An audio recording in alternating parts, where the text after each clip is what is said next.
आज एक ऐसे टॉपिक की बात करने जा रहा हूँ, उसकी ज़रूरत हर किसी पर्सन को है।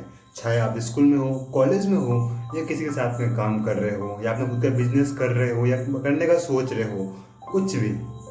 बात कर रहा हूँ मैं how to think like a winner. Most of time हमें लगता है कि विनर इनबॉर्न होते हैं, but that is not truth.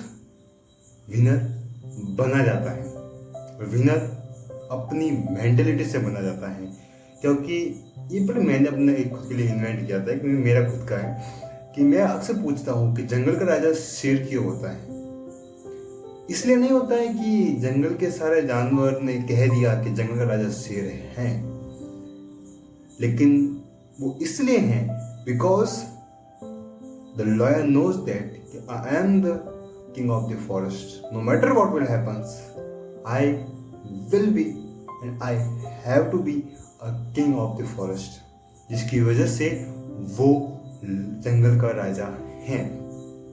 तो कह सकते हो कि अगर आप भी अपने लाइफ में किसी भी फेज में हो, लग रहा है आपको कि आपकी लाइफ अभी स्टक हो चुकी है, कुछ ग्रोथ नहीं दिख रही है, सब जगह फेलियर आ रहा है, तो क्यों ना अब इस कंडीशन से बाहर आने का समय आ गया है। इस वीडियो के बाद में कुछ ऐसे लाइफ लेसन्स या कुछ टेक्निक्स या कुछ लेसन्स जो भी आप समझो, एक लेसन भी लेके चले गए नहीं, उसको लाइफ में अप्लाई करना, लाइफ बदलना शुरू हो जाएगी। बिकॉज मेरा ये मानना है, खुद का ओपिनियन है, कि बहुत बार हम सोचते हैं या ऐसा बिलीव करते हैं कि लाइफ पे कुछ बड़ा होगा तभी कुछ लाइफ में चेंज होगा, या कुछ बड़ी बात समझ में आ जाएगी। नहीं, the life start changing when you start a small step. Way Japan की एक बहुत बड़ी साइकोलॉजी अच्छी समझ में आती है कि वो हमेशा फोकस उस चीज़ पे करते हैं, जैसे कि सपोज करो उनको किसी कार को दुनिया की सबसे बेस्ट कार बनाना है।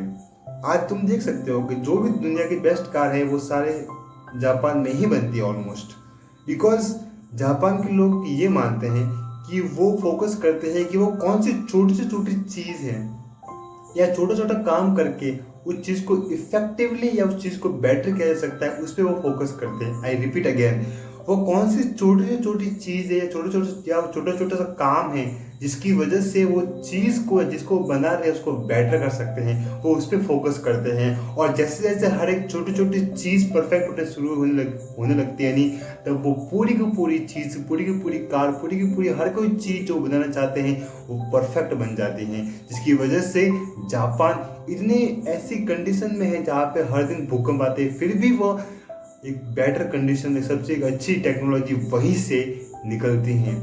That is the truth, that is the reality. तो अब हम नहीं कह सकते हैं कि सर्कमस्टांसेस मैटर करते हैं। हाँ, एक टाइम तक करते हैं, लेकिन क्या आप उन सर्कमस्टांसेस से ओवरकम हो पाते हैं या नहीं हो पाते, ये तुम्हारा ऊपर डिपेंड करता है।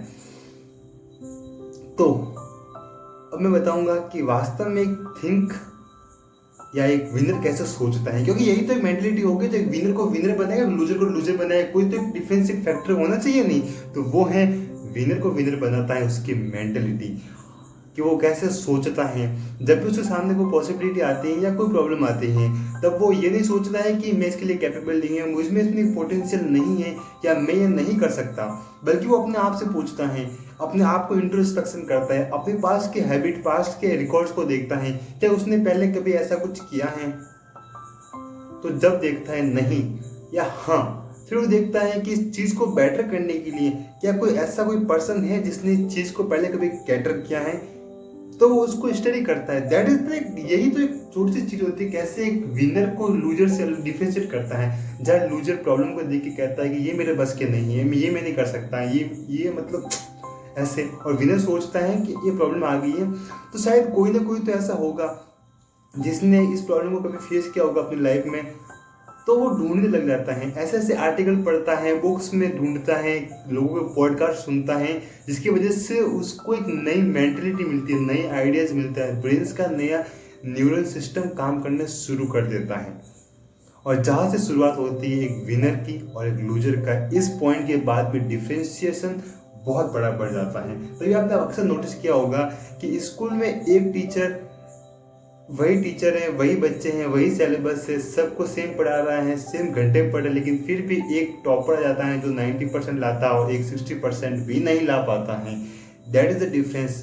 क्योंकि विनर हमेशा ये सोचते हैं कि चलो ये प्रॉब्लम आ गई है तो उसको प्रॉब्लम को सॉल्व करने के लिए देखते हैं आसपास वाले जो मेंटर हैं उसके, या जो ऑलरेडी उसमें सेलेक्टेड है, जो उसमें बेटर कर चुके हैं, उनका क्या ओपिनियन है, उनका क्या टेक है, उन्होंने किस तरीके से इस प्रॉब्लम को समझा है, उनका क्या पॉइंट ऑफ व्यू है।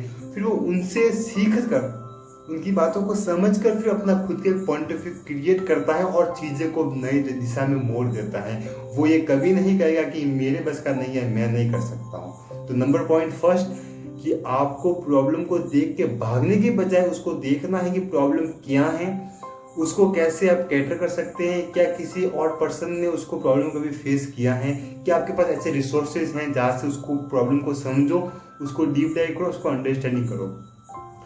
नेक्स्ट स्टेप कर सकते हो कि देखो कि टॉपर से या जो विनर होते हैं वो ये नहीं सोचते कि मतलब अपने आप से बहुत कम नेगेटिव सेल्फ टॉक करता है। That is the truth. Most of time self talk वो कब करते हैं, रियलिटी बता रहा हूँ, सेल्फ टॉक वो तब करते हैं जब उन्हें लगता है कि रिजल्ट उनके फेवरेबल में नहीं आ रहा है। और वो सेल्फ टॉक इसलिए करते हैं क्योंकि अब उनको चाहिए कि रिजल्ट उनके फेवर में आए और वो हार्ड मेहनत करने के लिए तैयार हैं। फिर वो अपने आप से पूछते हैं क्योंकि ऐसा नहीं हुआ तो क्या होगा, अगर मैंने ये नहीं किया तो क्या होगा, अगर मैं ये करूँ तो क्या होगा। फिर वो इंट्रोस्पेक्शन शुरू हो जाता है और इस इंट्रोस्पेक्शन से उन्हें ऐसी ऐसी चीज़ें निकल के आती हैं जो उनके पास में उस प्रॉब्लम के सोल्यूशन के लिए अब तक का वो सोल्यूशन नहीं था। That is the ultimate end the new solutions and that's make the big difference between the loser and the winner. So जब भी प्रॉब्लम आए, भागने के बजाय उसको समझने की कोशिश करो, उसको सॉल्व करने की कोशिश करो। नंबर थर्ड पॉइंट ले सकते हो कि विनर हमेशा रिस्पॉन्सिबल होता है, वो हमेशा अकाउंटेबल होता है, जो भी वो चीज़ कर रहा है, जो भी वो उसने डिसाइड किया है कि, और वो खुद के लिए जिम्मेदार होता है। That is the big things, accountable. अगर आप अपने लाइफ में अब तक अकाउंटेबल नहीं हो, try to be accountable for yourself. देखो कि कैसे आप अपने आप के लिए अकाउंटेबल हो सकते हो। हर एक छोटी छोटी जिम्मेदारी लेना शुरू कर दो। देखो कि आपकी जिम्मेदारी क्या है। क्या आपकी जिम्मेदारी सिर्फ यही तो नहीं है कि सिर्फ ये खाना पीना बस वो सब नहीं, कुछ तो रिस्पॉन्सिबिलिटी लेनी होगी, कुछ जिम्मेदारी लो अपनी लाइफ की कि मेरी लाइफ की जिम्मेदारी मेरी है, मेरा फ्यूचर मैं डिसाइड करूंगा, कैसे करूंगा मैं डिसाइड। अपने आप को बनाओ, खुद के लिए प्लान बनाओ, खुद के लिए एग्जीक्यूट करो। That's make you winner, not make you loser. Losers never makes the plans, they never believe that कि प्लान वर्थ इट। लेकिन विनर की अच्छी मेंटेलिटी ये होती है, वो कभी ये नहीं सोचते कि ये प्लान 100% काम करेगा ही। That is the big difference. वो उन्हें पता होता है प्लान काम करना ना करना उनके हाथ में नहीं है, उनके हाथ में सिर्फ एक चीज होती है, वो है एफर्ट मारना। और वो एफर्ट मारने में कभी पीछे नहीं हटते। जहाँ लूजर एफर्ट लेने से डरते हैं, वहाँ विनर बिना झिझक के एफर्ट लेता है, लर्निंग लेता है, वहाँ से फिर वापस से बाउंस बैक करता है, वापस से नए स्टेप लेता है, वापस से फेल होता है, सीखता है, आगे बढ़ता है। जहाँ पे लूजर मेंटलिटी वाला पर्सन कभी भी स्टेप लेने से कभी भी मतलब स्टार्ट नहीं कर पाते, हमेशा कतराते हैं। वो क्या कहेंगे, वो क्या कहेंगे, वैसा हो जाएगा, वो हो जाएगा, मेरे घर वाले क्या कहेंगे, वो इसी लूप में चले जाएगा। वो मतलब थिंकिंग ऑफ एनालिसिस और पैरालिसिस वाली कंडीशन में चला जाता है। तो वहाँ से कुछ आउटकम नहीं निकलेगा, बल्कि विनर हमेशा वो सोचता है कि मुझे कैसे अपने काम को बेटर कर सकता हूँ। वो हमेशा एक्शन ओरिएंटेड होते हैं रेदर देन थिंकिंग ओरिएंटेड। सिर्फ थिंक करने से कुछ फायदा नहीं होगा। जब तक एक्शन नहीं लोगे तब आपको रियल एक्सपीरियंस नहीं आएगा। जब तक रियल एक्सपीरियंस नहीं आएगा तब आप किसी से बात कैसे कर पाओगे, कैसे आप किसी चीज़ पे पहुँच पाओगे। हमेशा मैं अक्सर कहता हूँ कि अगर आपको किसी पहाड़ पर चढ़ना है तो मैं आपको एरोप्लेन से उस पहाड़ के टॉप पे पहुंचा देता हूँ, तो आपको इतनी खुशी नहीं होगी, क्योंकि टॉप पे पहुंचना कभी भी खुशी थी नहीं। खुशी उस ट्रिप में थी, खुशी उस हर एक कंडीशन में थी जिस कंडीशन में आप ऊपर जा रहे थे। वो कंडीशन, वो रास्ता आपको खुशी दे रहा था। टॉपर इस बात को बहुत अच्छे तरीके से जानते हैं। Topper in the same, topper में क्या इसका मतलब विनर भी वही है, विनर टॉपर सेम है मेरे पॉइंट ऑफ व्यू से।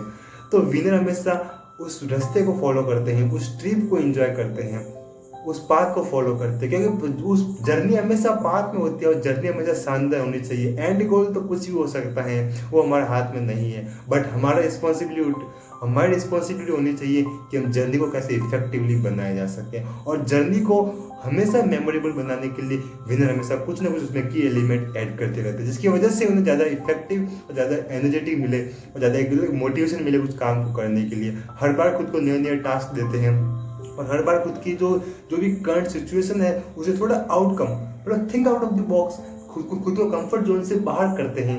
कि देख यही डिफरेंस होता है कि लूजर अपने आप को कंफर्ट जोन के अंदर फिट कर लेता है, जहां पर विनर कहता है नहीं नहीं that is my comfort zone so I have to live that don't, मतलब लूजर कहता है कि मुझे इसके कंफर्ट जोन के अंदर रहना है, बल्कि विनर कहता है नहीं नहीं मुझे ग्रोथ के लिए इसको छोड़ना पड़ेगा। विनर हमेशा ग्रोथ के लिए कंफर्ट जोन को छोड़ देता है और वही चीज वही लेसन्स विनर को विनर बनाता है, क्योंकि वो जो छोड़ता है नहीं वो उसे आगे विनर बनाता है। और लूजर कभी भी वो चीजें नहीं छोड़ पाता है जो उसने एक बार पा ली, क्योंकि उसे डर होता है कि अगर मैंने इसको खो दिया फिर मुझे कभी कोई चीज़ नहीं मिलेगी। और जब विनर दूसरी ओर सोचता है कि अगर मैंने ये नहीं छोड़ा तो मुझे और कुछ नहीं मिलेगा, तो वो और कुछ पाने के लिए जो है उसको छोड़ रहा है। तो विनर बनना है तो आपको वो चीज़ें छोड़नी पड़ेगी जो आपके पास अब हैं, क्योंकि जब तक कुछ चीज़ को छोड़ोगे नहीं तो कुछ नई चीज़ को क्या मिलेगी। विनर इस मेंटलिटी को अच्छी तरीके से समझते हैं। तो आई होप मैंने इस वीडियो में 2-3 अच्छे पॉइंट बताए जहाँ पे विनर मेंटलिटी आपको अच्छी तरह से समझ में आ चुकी हो। अगर इस पर डीप या आपका कोई भी कमेंट है और अगर आपने वीडियो अब तक देखा है तो please please please genuine request to you कि अगर आपको जेन्युइन सा अगर फीडबैक देना चाहते हैं तो डेफिनेटली आप फीडबैक दे सकते हैं।